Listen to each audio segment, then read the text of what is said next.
Hello everyone, what is up you guys? Welcome back to another episode of Killer Instinct.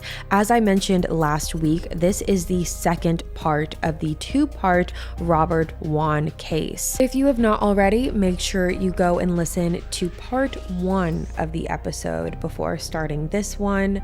It was posted last week and you'll definitely want to take a listen before diving in today. So with that being said, let's get right on into it.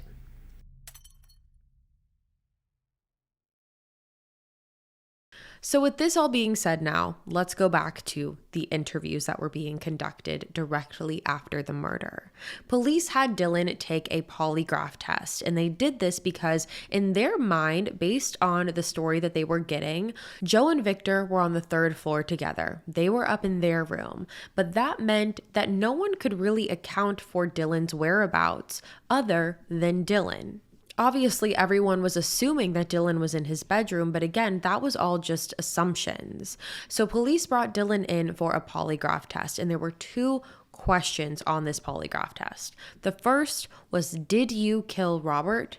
The second was, do you know who killed Robert? And to both of those questions, the polygraph test stated that there was a deception indicated. So that means Dylan failed the polygraph. Now, as we know, polygraph tests are not admissible in a court of law. I don't need to tell you that. I think you know that by now throughout all of the cases that we have done.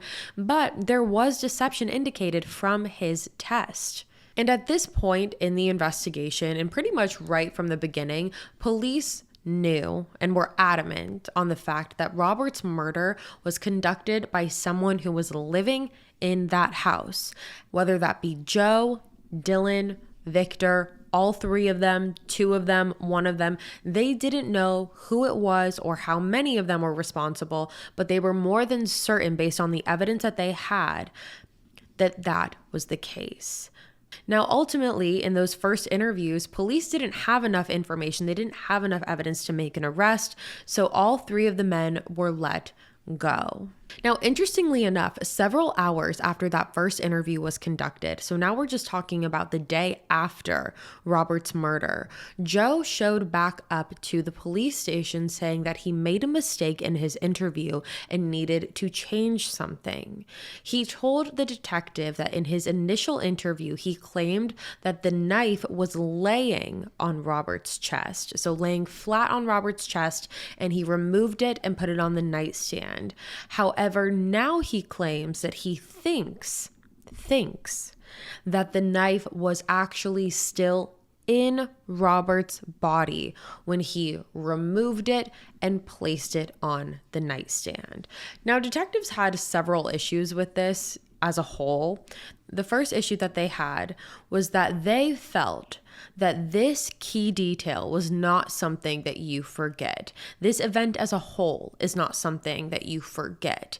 And so for him not to know whether he pulled the murder weapon out of his good friend's body or not was very suspicious to them.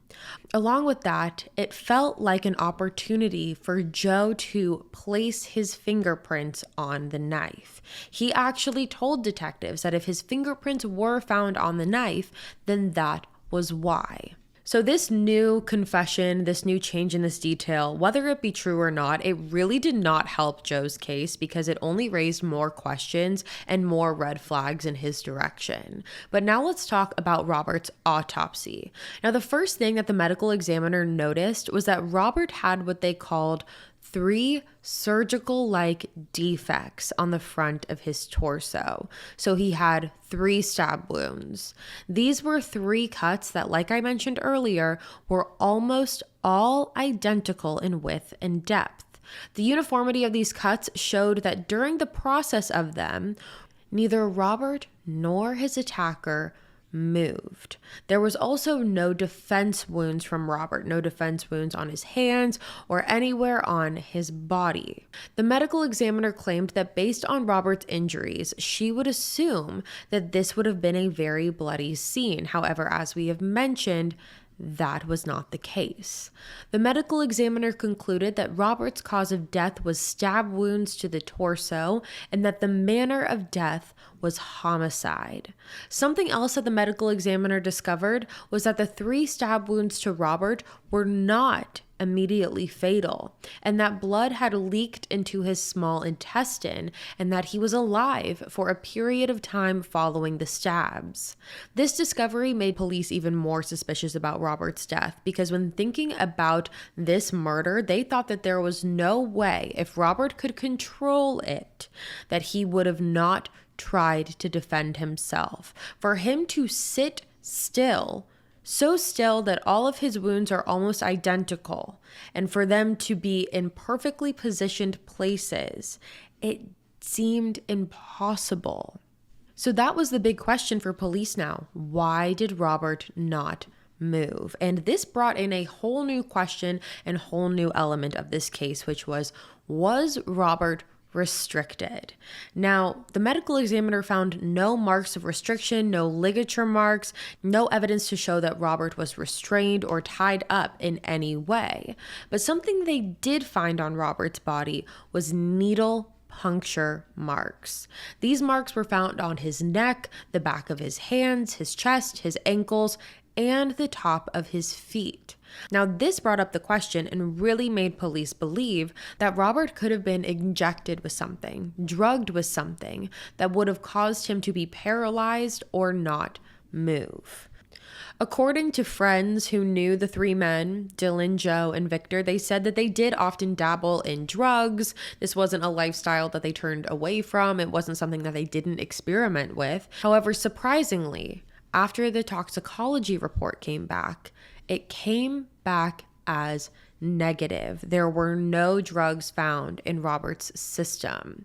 Now, there is one thing that Robert was not tested for, and it was because he was tested too late, and that is a paralytic called succinylcholine. Now, this is a general anesthetic that actually goes undetected in the body after a certain period of time. So again, by the time that the toxicology report was conducted, it would have been too late to detect anyways. So that was something that Robert was never tested for. So to this day, we will never know if that was something that was in Robert's system. So now let's go back to the investigation. More specifically, what police found when they went through the house on Swann Street. 3 days after the murder, police and detectives went through the house on Swann Street to see if there was any evidence or any clues that they could find. And something that did stand out to them was in Dylan's bedroom. Inside Dylan's bedroom, police found hundreds and hundreds and hundreds of different BDSM sexual devices. We are talking whips, chains, gags, handcuffs, gas masks, torture devices, electrical devices, spacer parts, any and everything you can imagine. And Dylan had all of these devices in his bedroom. Now, obviously, I think as a disclaimer, I think it's important to note that just because police found those things, it doesn't automatically mean anything. Just finding those devices doesn't mean, that Dylan is responsible or that the 3 men did this or whatever. It definitely raised a lot of questions though. And it started to spin the wheels on a couple different theories. And police had asked the medical examiner to conduct a rape kit on Robert. And when she did that, the rape kit showed that there was evidence of semen on and inside of Robert's body. Now, even though this was absolutely horrifying and added another terrible, terrible element into this case, it felt like a breakthrough for police because now they had DNA.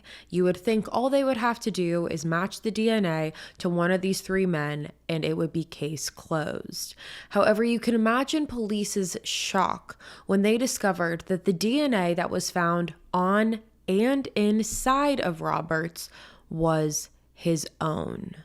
Let me repeat that. The DNA, the semen that was found on Robert as well as inside of him was his own.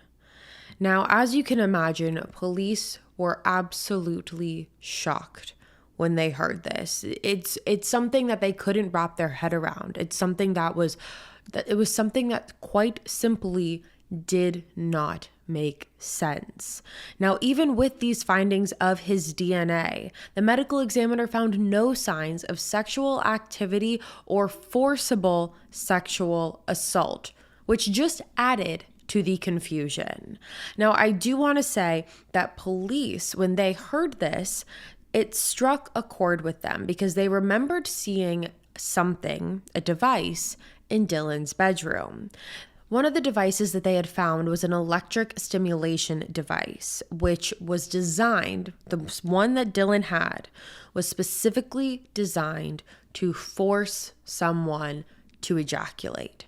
So police saw this device that Dylan had and thought, could it be possible? Could this explain why Robert's own semen was found on and inside of him? Could this explain that? Now, when looking into all of the men's computers and cell phones, they found multiple pictures, pornographic pictures on Dylan's computer of Dylan and Joe specifically. It became very clear to police in this point that even though Joe, Dylan, and Victor all lived in this house together, they claimed to be a family, they claimed to all be in this relationship together, it was very clear that the relationship was a little bit different than it portrayed. The relationship now shifted and seemed as if it was Joe and Victor in one relationship and Joe and Dylan in another. Now, when police found these pictures on Dylan's laptop, this is when they saw all of the devices that they found in Dylan's bedroom being used and put into action. There were countless of these devices in these pictures. And when looking into Joe's laptop, police also found a BDSM website on Joe's computer where he did have an account and went under a different username, an alias, if you will, called Culuket, Culuket. Now, at first, police thought that maybe this alias was referring to ketamine for the ket on the end of the alias. However, there's been no direct link to that. But since these men were known to experiment with different drugs, police thought it wasn't a far stretch. Now, on Joe's profile on this BDSM website, he listed some of the things that he was interested in.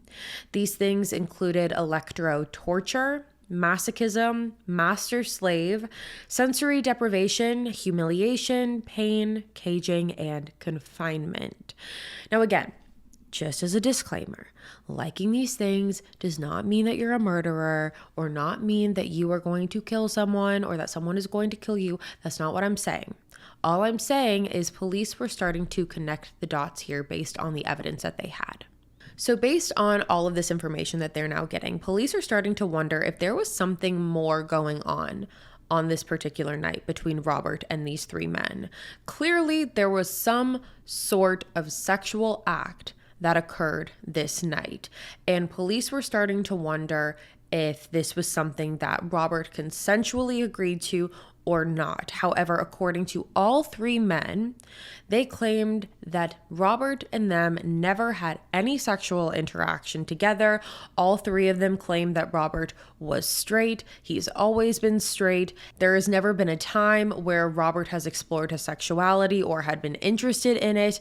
It was just out of the question, the way that they were describing it. It was almost insulting to them that police would ever ask this question. Now, something else, just a small detail that was noted in this investigation was that when Robert's body was found, he was clothed. He had his pants on, his pajama pants, and a gray t-shirt that he always wore. The stab wounds went through the t-shirt. So Robert was wearing the t-shirt while he was stabbed.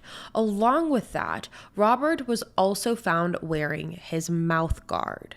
Now, according to his wife, Kathy, Robert's nighttime routine worked like clockwork. He took a shower, he brushed his teeth, he put in his night guard, he put in his mouth guard, and he went to bed.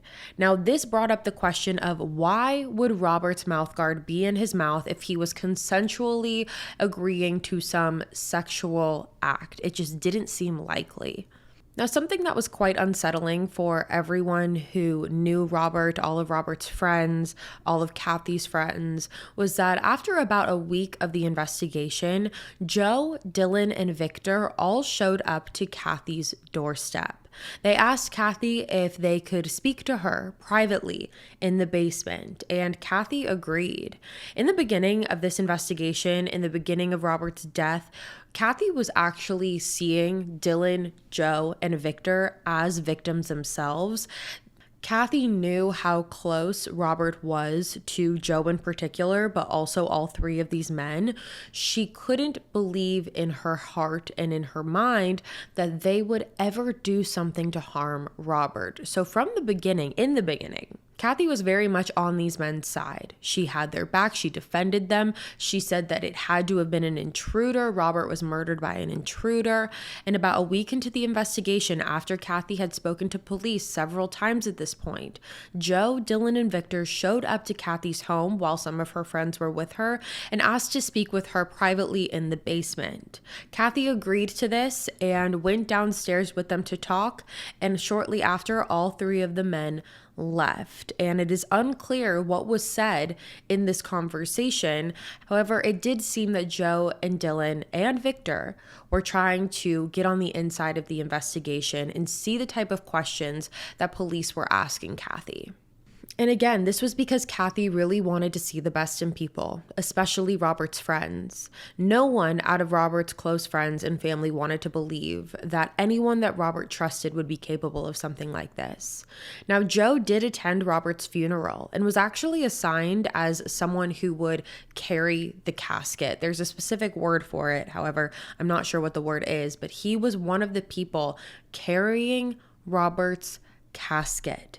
Now, something that was very odd at this funeral was that in the beginning of the funeral, when everyone is lined up to greet the family and offer their condolences for the loss of their loved one, Kathy was at the door greeting everyone. She had a line formed where people were lined up to greet her and offer condolences and sympathy and their respects.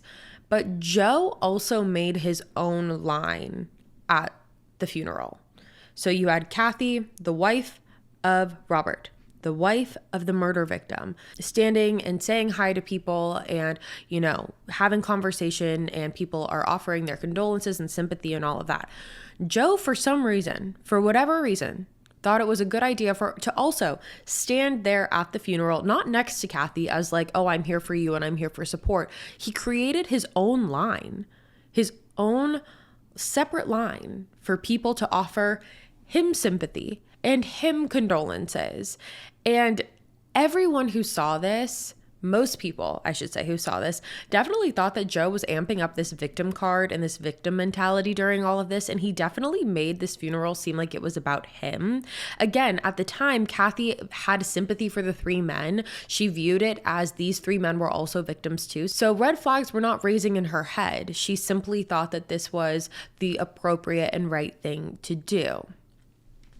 Shortly after the funeral, investigators brought cadaver dogs into the house on Swann Street to see if they could uncover any blood.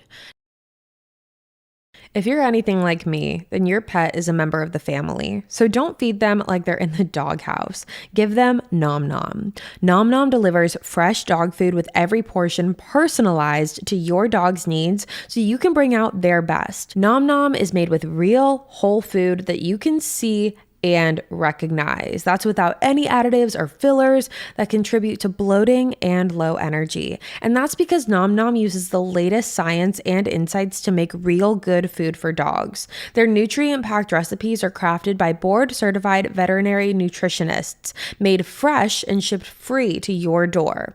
Nom Nom's already delivered over 40 million meals to good dogs like yours, inspiring millions of clean bowls and tail wags. I've talked about him before before. You guys have probably seen him all over my social media. I have a 1-year-old Bernese Mountain Dog named Church, who quite literally is the light of my life. He is my pride and joy, and I always like to make sure I am giving him the best quality of everything. That goes for his toys, that goes for his treats, and that certainly goes for his food. And I could tell a noticeable difference after I started giving Church Nom Nom. His energy was through the roof in the best way possible, and he was so excited to get his food every single morning and night.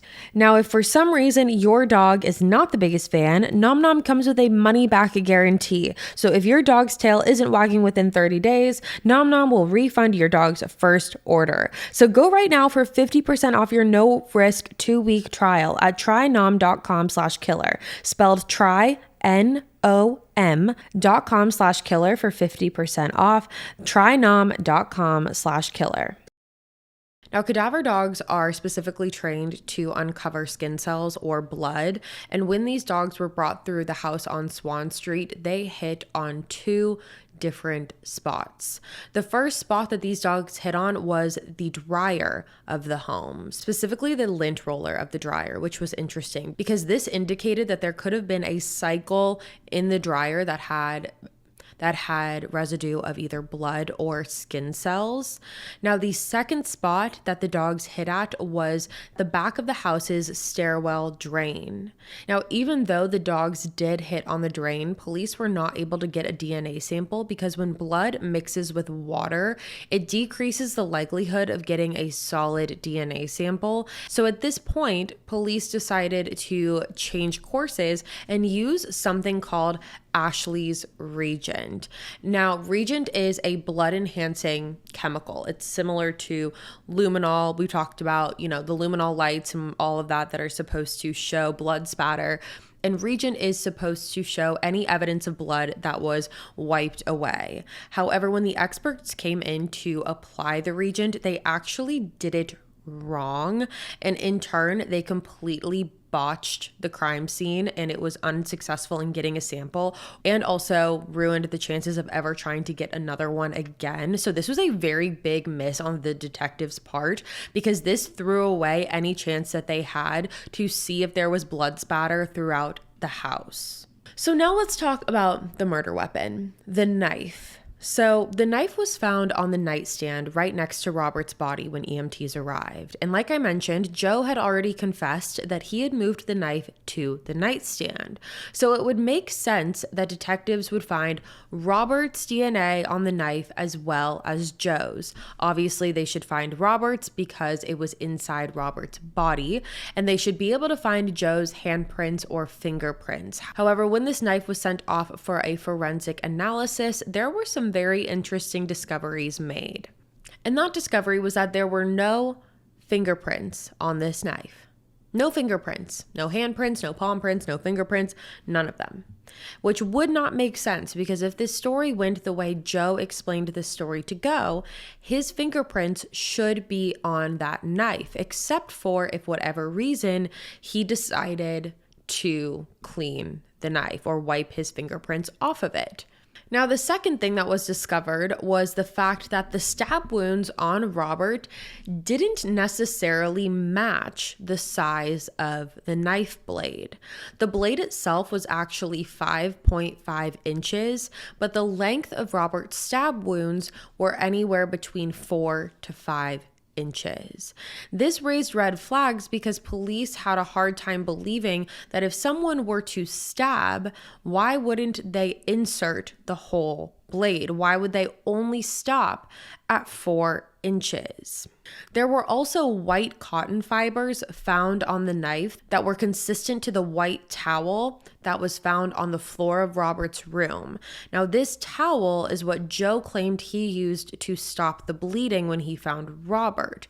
However, that would not explain why the cotton fibers would be on the knife. The only explanation that police could come up for this is if Joe specifically and intentionally took the bloody towel and ran the knife through it. If you're sitting there asking, well, why would he do that? Why would he take the knife and run it through the bloody towel?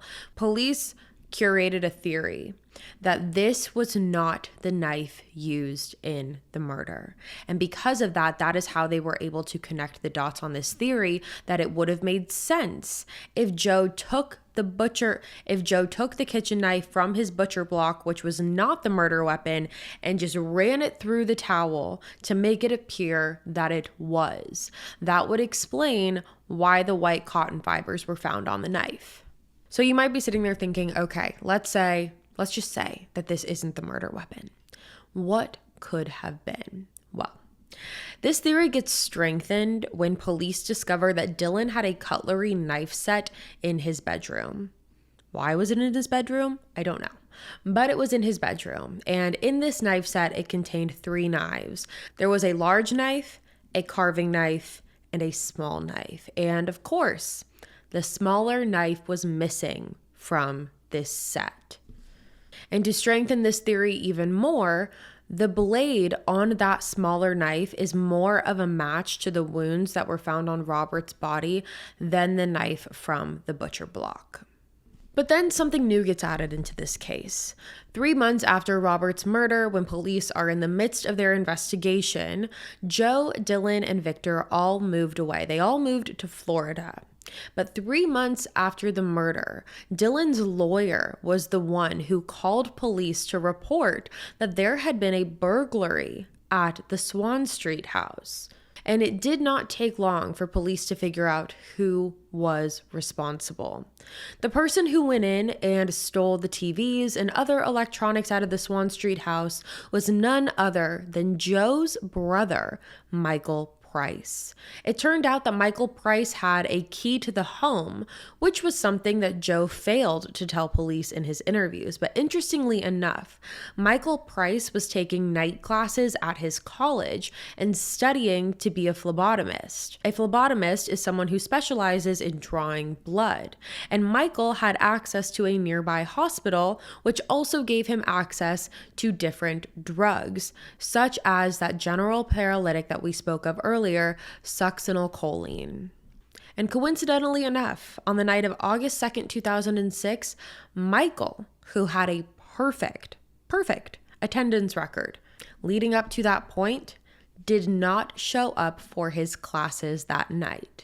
Which again is just such a weird coincidence. He has perfect attendance, and then on the night of Robert's murder, he coincidentally skips class.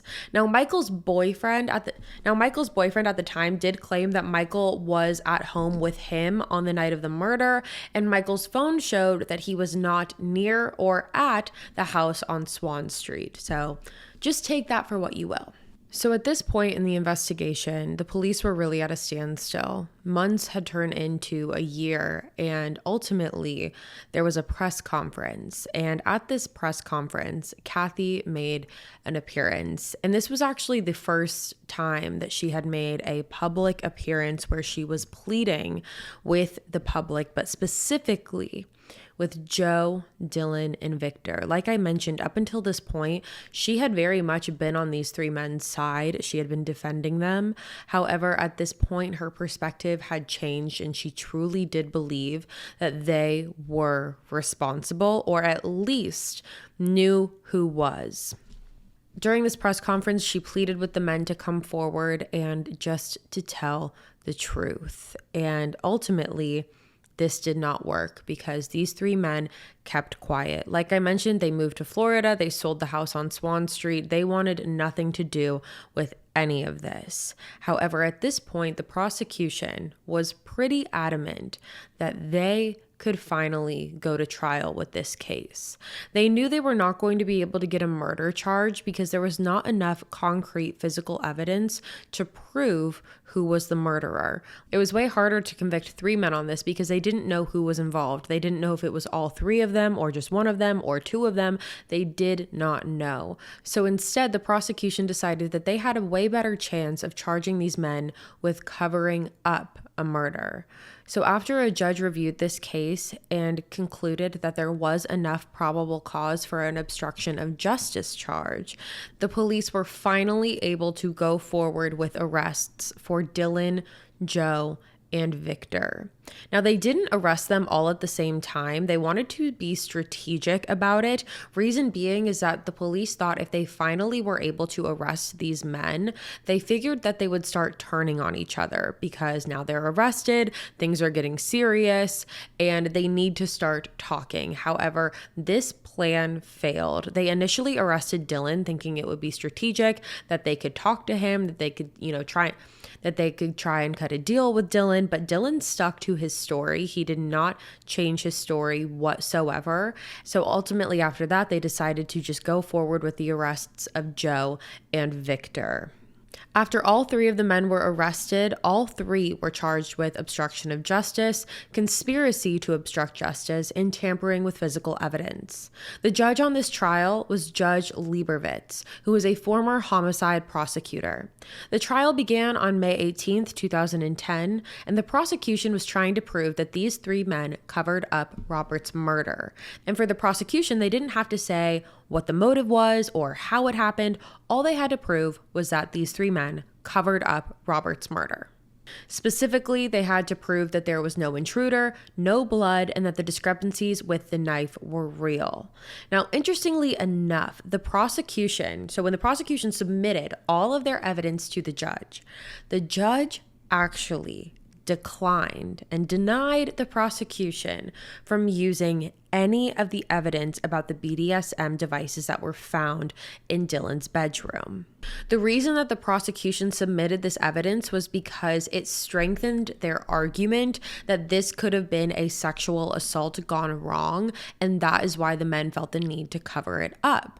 So the fact that the judge has now denied the prosecution from using any of this evidence, that was a huge blow to their argument.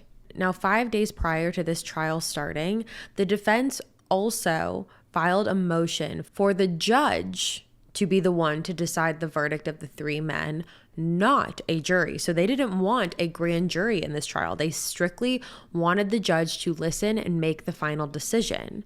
The defense claimed that in a murder trial with a jury, 7 out of 10 times, statistically, 7 out of 10 times, the jury will convict guilty. And because this case was so widely publicized in the media, the defense claimed that they didn't believe they would be getting a fair trial if it was the jury deciding. And ultimately, they got granted that wish. The defense on this team was led by a man named Bernie Grimm. Bernie Grimm was a defense attorney who was very well known and reputable. And according to the media, they had coined this defense team as the $1 million defense team due to the high-profile attorneys on this case.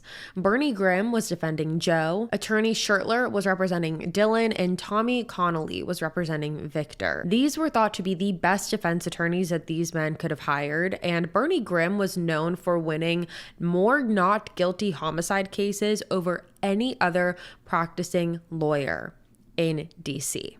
Now, on the defense's side of things, they really played into the fact that there was no hardcore evidence to prosecute these men. The defense claimed that the prosecution was taking the easy way out by trying to go after Dylan, Joe, and Victor, and they went even beyond that by saying that the reason that the prosecution pinned this on these three men was because they did not agree with their life choices, did not agree, first off, that they were gay, but also that they were in a three-way relationship, and thought that because of that, they had to have been able to do something like this. They claimed that all avenues that the police and prosecution were going down were simply just theories that they were not able to back up with evidence.